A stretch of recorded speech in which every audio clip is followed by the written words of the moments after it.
Hər vaxtınız xeyir dəyərli elektron idman həvəskarları, mən Flawless.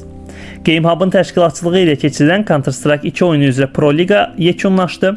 18 komandanın çempion adı uğrunda vuruşduğu turnirin final oyunu Azərbaycan CSS üçün tarixi bir maç idi.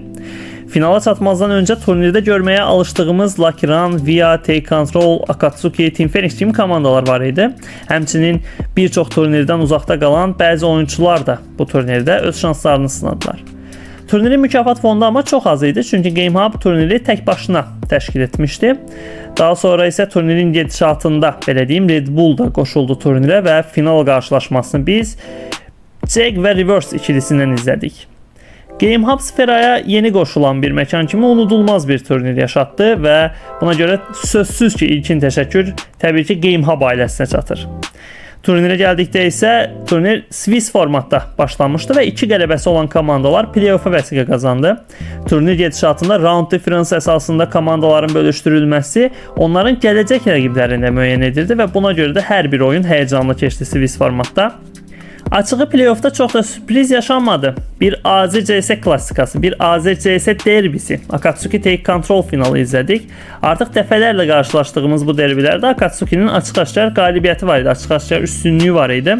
Amma bu dəfə Take Control bu hegemoniyanı devirdi, bu hegemoniyanı dağıtdı.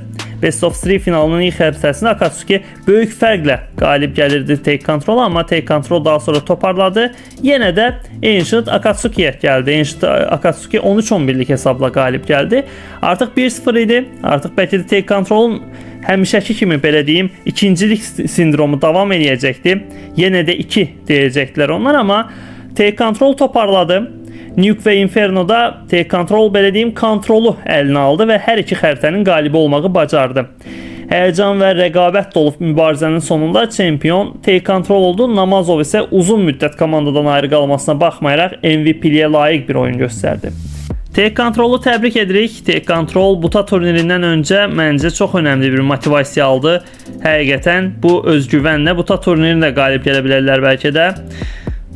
Digər tərəfdən isə bəlkə də Akatsuki artıq dərs aldı, bu turniri üçün daha fərqli bir hazırlanma olacaq onlar üçün.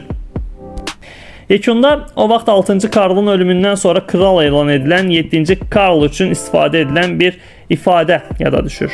Kral öldü, yaşasın yeni kral.